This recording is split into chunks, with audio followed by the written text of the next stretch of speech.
Dans les rues étroites de Séville, sous un ciel d'azur implacable, Emma claqua la porte de l'appartement familial avec une violence qui fit trembler les murs centenaires. « Tu n'es qu'un monstre. Mon frère. Comment oses-tu me traiter ainsi? Moi. Ta jumelle, hurla-t-elle, les larmes coulant comme un torrent sur ses joues pâles. À cet instant, son frère jumeau, Antoine, la regarda avec un mépris glacial et répondit d'une voix tranchante, « Une lesbienne dans la famille? Jamais je ne l'accepterai. Sors d'ici et ne reviens plus. » Emma marchait d'un pas rapide le long des ruelles pavées de Séville, le cœur battant à tout rompre. L'air chaud de l'Andalousie, imprégné de l'odeur des orangers en fleurs, ne parvenait pas à apaiser la tempête qui faisait rage en elle. À 30 ans, elle avait toujours cru que le lien qui l'unissait à Antoine, son jumeau, était indestructible, forgé dans le ventre de leur mère française expatriée en Espagne. Mais ce soir-là, tout s'était effondré. Antoine, avec son sourire narquois et ses mots acérés, avait brisé ce lien en apprenant son orientation sexuelle. Une aberration, avait-il dit. Tu salis notre nom. Emma serra les poings, repensant à leur enfance à Paris, avant que leurs parents ne déménagent pour le soleil espagnol. Ils étaient inséparables. Deux moitiés d'un même tout. Et maintenant? Rien. Elle arriva enfin au petit café où l'attendait Anaïs, sa compagne depuis 2 ans. Anaïs, avec ses 28 ans rayonnants, ses cheveux châtains cascadant sur ses épaules et ses yeux verts pétillants de vie, était l'antidote à tous les poisons du monde. Originaire de Lyon, elle avait atterri à Séville pour un stage en architecture et n'en était jamais repartie. Qu'est-ce qui s'est passé? Ma chérie, demanda-t-elle en voyant le visage décomposé d'Emma. Celle-ci s'effondra dans ses bras, racontant l'altercation avec Antoine. Il m'a renié? Anaïs. Complètement. Comme si je n'existais plus. Anaïs la serra fort, murmurant des mots doux en français, leur langue commune qui les isolait du monde hispanophone autour d'elle. Nous n'avons pas besoin de lui. Nous avons nous.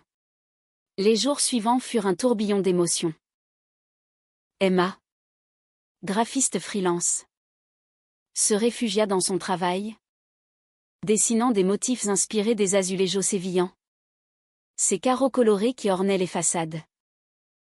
Anaïs, de son côté, poursuivait ses projets de restauration de bâtiments historiques, apportant une touche française à l'architecture andalouse. Leur appartement, un duplex modeste près de la cathédrale, devint leur sanctuaire. Le soir, elle se promenait main dans la main le long du Guadalquivir, ignorant les regards parfois hostiles. L'Espagne, bien que progressiste, gardait des poches de conservatisme, surtout dans les familles traditionnelles comme celle d'Emma et Antoine. Mais le vide laissé par Antoine grandissait. Emma rêvait de lui la nuit, revivant leurs jeux d'enfants dans les jardins du Luxembourg, avant le déménagement. Pourquoi ne peut-il pas accepter qui je suis, se lamentait-elle. Anaïs, patiente, l'encourageait à tourner la page. L'amour vrai ne juge pas. Emma. Le nôtre est pur. Leur relation, née d'une rencontre fortuite lors d'un festival de flamenco, s'approfondissait chaque jour. Anaïs, avec son humour pince sans rire typiquement lyonnais, faisait rire Emma aux éclats. Elle parlait d'avenir, mariage, enfant. Imagine. Un petit bout de nous deux, disait Anaïs en caressant le ventre d'Emma. Pourtant, la trahison d'Antoine pesait lourd. Il avait non seulement rompu les liens, mais aussi répandu des rumeurs dans leur cercle familial élargi. Les cousins français appelaient. Inquiets ou réprobateurs. Emma. Blessée. Coupe à court. S'ils choisissent son camp. Tant pis. Anaïs devint son pilier. Organisant des dîners intimes avec des amis LGBT de Séville. Une communauté vibrante et solidaire. Là, Emma se sentait vivante. Acceptée. Lors d'une soirée, elle confia à une amie, Anaïs est ma lumière dans cette obscurité. Le temps passa. Et 1 an plus tard, elles décidèrent d'adopter. Le processus en Espagne était long. Mais leur amour convaincut les autorités. Elles accueillirent une petite fille. Sofia. Âgée de 6 mois. Orpheline d'un accident de voiture. Sofia. Avec ses boucles brunes et ses yeux noisettes, devint le centre de leur univers. Emma, en la berçant, sentait une paix profonde. Elle est à nous. Anaïs. Notre famille. Antoine, informé par une tante, n'envoya pas même un message. Son silence était une lame. Mais la vie, imprévisible, frappa. Anaïs commença à se plaindre de maux de tête persistants. Des examens révélèrent une tumeur cérébrale. Le diagnostic tomba comme un coup près, inopérable. Emma s'effondra. Pas toi. Pas maintenant. Les mois suivants furent un calvaire. Anaïs, affaiblie, luttait avec courage. Son esprit français indomptable. Je t'aimerai toujours. Même de l'autre côté, murmurait-elle. Emma veillait jour et nuit. Sofia dans les bras. Leur amour, dans l'adversité, se fit plus profond, plus romantique. Des promenades au crépuscule, des lettres d'amour échangées, des souvenirs partagés. Antoine, de son côté, vivait à Madrid, où il avait déménagé pour fuir les souvenirs. Marié, sans enfant, il regrettait parfois ses mots durs, mais l'orgueil l'empêchait de tendre la main. Jusqu'au jour où il apprit pour Anaïs. Un appel de leur mère, ta sœur a besoin de toi. Il hésita. Mais le remords l'emporta. Il se rendit à Séville. Antoine frappa à la porte de l'appartement. Le cœur serré. Emma ouvrit. Les traits tirés par l'épuisement. Qu'est-ce que tu fais ici demanda-t-elle d'une voix froide. Il baissa les yeux. J'ai appris pour Anaïs. Je suis désolée. Elle le laissa entrer. Plus par fatigue que par pardon. Anaïs, alité, le regarda avec une douceur surprenante. Antoine, tu es venu. Il s'assit près d'elle. Mal à l'aise. Je n'aurais pas dû te juger. Emma. J'étais idiot. Les larmes coulèrent. Pour la première fois depuis des années, les jumeaux se parlèrent vraiment. Antoine raconta sa vie vide. Son mariage chancelant. Emma, à contre-cœur, partagea ses joies avec Anaïs et Sofia. Mais la réconciliation fut brève. Anaïs s'affaiblissait rapidement. Emma, dévastée, organisait des veillées, invitant des amis à chanter des chansons françaises, comme La vie en rose d'Édith Piaf, pour égayer les jours sombres. Antoine revenait souvent, jouant avec Sofia, qui l'appelait Thio avec innocence. Elle te ressemble, Emma, disait-il. Pourtant, des tensions persistaient. Un soir, Lors d'une dispute, Antoine lâcha: si tu n'avais pas choisi ce chemin, peut-être que tout serait différent. Emma explosa: mon amour pour Anaïs n'est pas un choix. C'est qui je suis. Il s'excusa. Mais le mal était fait. Anaïs, sentant la fin proche, prit Emma dans ses bras.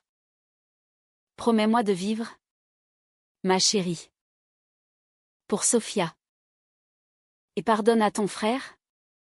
Si tu peux. La vie est trop courte pour la haine. Emma pleura, promettant. Leur dernier baiser fut un mélange de passion et de désespoir. Un adieu romantique sous les étoiles andalouses. Anaïs s'éteignit paisiblement une nuit d'été, laissant un vide abyssal. Le deuil frappa Emma comme une vague. Elle errait dans Séville, Sophia accrochée à elle. Visitant les lieux chers à Anaïs, la plaza de España, avec ses fontaines murmurantes, où elle s'était embrassée pour la première fois. Antoine, rongé par la culpabilité, proposa son aide. Laisse-moi t'aider avec Sophia. Emma refusa d'abord, mais la fatigue l'emporta. Il s'installa temporairement, aidant aux tâches quotidiennes. Sophia, avec son babillage, apportait un semblant de joie. Pourtant, un conflit surgit. Emma découvrit qu'Antoine avait contacté des avocats pour contester l'adoption, arguant que Sophia avait besoin d'une famille normale. La trahison fut dévastatrice. Comment oses-tu? Après tout, hurla-t-elle. Antoine, paniqué, avoua: j'ai peur pour elle. Dans ce monde. Emma le chassa. Le cœur brisé une seconde fois. Seule avec Sophia, elle se replia sur elle-même, écrivant des poèmes en français pour Anaïs, des odes à leur amour éternel. Les mois passèrent, et Emma reprit pied. Elle rejoignit un groupe de soutien pour veuves LGBT, y trouvant solace et amitié. Sophia grandissait, ressemblant de plus en plus à Anaïs avec son sourire espiègle. Emma lui racontait des histoires de maman Anaïs, gardant sa mémoire vive. Un jour, lors d'une manifestation pour les droits LGBT à Séville, elle prit la parole. Sa voix tremblante mais ferme: l'amour n'a pas de genre. Il transcende tout. La foule applaudit. Et Emma sentit une force nouvelle. Antoine, de son côté, divorça et sombra dans la dépression. Les regrets le consumaient. Il relisait les lettres d'Emma enfant, pleurant sur leur lien perdu. Un appel à leur mère: j'ai tout gâché. Elle l'encouragea: répare. Mon fils. C'est le moment. Il décida de retourner à Séville. Non pour imposer, mais pour supplier. La confrontation eut lieu dans le cimetière où reposait Anaïs, sous les cyprès centenaires. Antoine s'agenouilla devant la tombe, puis face à Emma qui promenait Sophia. Pardonne-moi, sœur. J'étais aveugle. Laisse-moi faire partie de la vie de Sophia. Pas comme père, mais comme oncle. Pour honorer Anaïs. Emma, les yeux emplis de larmes, hésita. Sophia tendit les bras vers lui, babillant. Tio. Le cœur d'Emma fondit. D'accord. Mais à mes conditions. Ainsi commença une guérison lente. Antoine apprit à accepter, participant à des événements LGBT, lisant des livres sur l'identité. Emma, prudente, le laissa entrer progressivement. Leur lien jumeau, brisé, se raccommodait fil à fil. Sophia, innocente, les unissait. Les saisons changeaient à Séville, apportant avec elle un vent de renouveau. Emma, maintenant âgée de 32 ans, reprenait son travail avec vigueur. Ses designs inspirés par les motifs floraux des jardins de l'Alcazar, symbole de résilience. Sofia, à 2 ans, trottinait partout, son rire résonnant comme un écho d'Anaïs. Antoine, revenu dans leur vie, prouvait sa sincérité jour après jour. Il organisait des pique-niques familiaux au parc Maria-Luisa, où Sofia cueillait des fleurs pour maman Emma et maman Anaïs au ciel. Pourtant, des ombres persistaient. Emma luttait contre la solitude nocturne, caressant le côté vide du lit. Des rêves d'Anaïs la visitaient, doux et mélancoliques. Je suis là. Dans ton cœur, semblait murmurer son fantôme. Pour combler le vide, Emma se tourna vers l'écriture, composant un journal intime en français, mélange de prose poétique et de souvenirs. Anaïs, ton amour m'a transformée. Il m'a rendue plus forte, plus humaine. Elle envisageait de le publier, pour inspirer d'autres. Antoine, de son côté, affrontait ses démons. Il rejoignit une thérapie, explorant son homophobie internalisée, héritée d'une éducation rigide. J'ai projeté mes peurs sur toi, Emma, confia-t-il un soir. Elle écouta, le cœur ouvert. Leur relation évoluait vers une amitié profonde, teintée de l'intimité jumeau. Sofia les appelait les deux mamans Éthio, dans son langage enfantin, faisant sourire tout le monde. Un autre chaos surgit lorsque la famille d'Anaïs, restée en France, contesta la garde de Sofia. Ils arguaient que, sans Anaïs, Emma n'était pas légitime. Antoine, choqué, se rangea du côté d'Emma. Sofia est sa fille. Je témoignerai. Le procès, à Madrid, fut un tourbillon d'émotions. Emma, sur le banc, raconta leur histoire d'amour, sa voix tremblante captivant la cour. L'amour n'est pas défini par le sang, mais par le cœur. Antoine, à la barre, avoua ses erreurs passées. J'ai renié ma sœur, mais j'ai appris. Elle est la meilleure mère pour Sofia. Le juge, touché, trancha en faveur d'Emma. Cette victoire renforça leur lien. Ils célébrèrent à Séville, avec un dîner français, escargot, vin de Bordeaux, tarte tatin. Sofia, barbouillée de crème, riait aux éclats. Emma leva son verre à Anaïs, qui nous unit tous. Antoine, ému, répondit, et à toi, ma jumelle, pour ton pardon. Mais la vie réservait encore des surprises. Emma rencontra une femme, Clara, lors d'un atelier d'art. Clara, 30 ans, espagnole avec des racines françaises, partageait sa passion pour la peinture. Leur connexion fut immédiate, mais Emma hésitait. Je ne trahirai pas Anaïs. Clara, compréhensive, répondit, l'amour n'efface pas le passé, il l'enrichit. Lentement, une romance naquit, douce et respectueuse. Antoine l'encouragea, tu mérites le bonheur. Sofia grandissait, curieuse de son histoire. Emma lui racontait, tu as deux mamans au ciel et sur terre. La petite, avec son innocence, acceptait tout. Lors d'une visite au cimetière, Sofia déposa des fleurs sur la tombe d'Anaïs. Merci, maman, pour m'avoir donné à Emma.